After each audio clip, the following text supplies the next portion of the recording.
So, let me be very clear. I wrote this poem with a very specific intent. I have a 13-year-old daughter. It is important to me that I throw every part of my experience and whatever wisdom I've gleaned from that, every part of my backbone toward her, to sustain her, to offer her language that lifts her up and keeps her up. That said, there is, for me, a necessary conversation that seeks to undermine the shaming that happens to some girls around menstruation. I had that experience of starting my period in 7th grade, boys, finding out that I had started my period, and then, it was some shit. Like, I'd be in the class with the frantic, like, gotta go to the bathroom now, wave, and then you're like, you're in your period, aren't you? That dumb shit. And so then my daughter, she starts her period and she's stricken and walks out the bathroom looking like she's died or something. And I wanted to undermine that. So I threw her a period party. My homies rolled up dressed in red, and there was red food and red drinks. It was great. It was great. So, all red everything. Fuck it. So that's what it was, and it was wonderful. And then when I was in Austin, Texas for Women of the World this year, she sent me a screenshot of a tweet. And in 140 characters, this dummy, damn near undermined my legacy. This is my response to aforementioned dummy. You're welcome.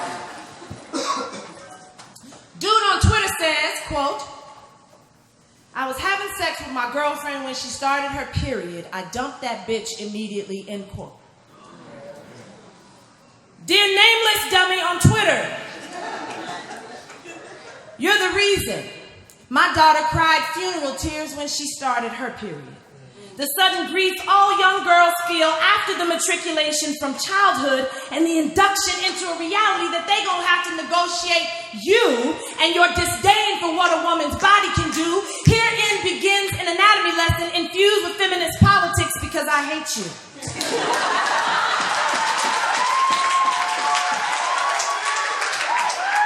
There is a thing called a uterus. It sheds itself every 28 days or so, or in my case, every 23 days. I've always been a rule breaker. That's the anatomy part. I digress.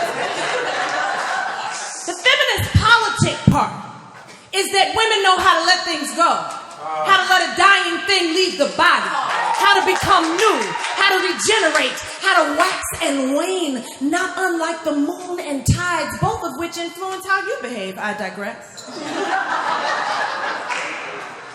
Women have vaginas that can speak to each other. By this I mean, when we're with our friends, our sisters, our mothers, our menstrual cycles will actually sync the fuck up.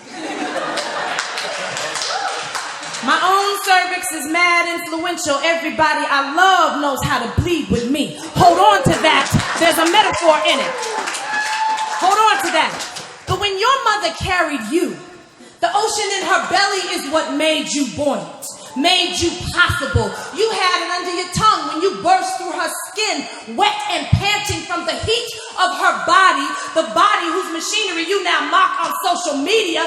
That body wrapped you in everything that was miraculous about it and sung you lullabies laced in platelets, without which you wouldn't have no Twitter account at all, motherfucker. I digress.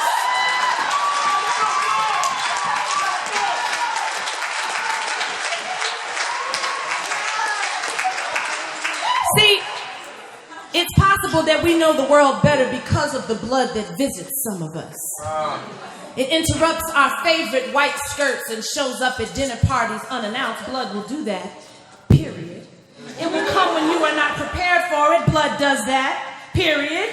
Blood is the biggest siren, and we understand that blood misbehaves. It does not wait for a hand signal or a welcome sign above the door. And when you deal in blood over and over again like we do, when it keeps returning to you, well, that makes you a warrior. And while all good generals know not to discuss battle plans with the enemy, let me say this to you, dummy on Twitter.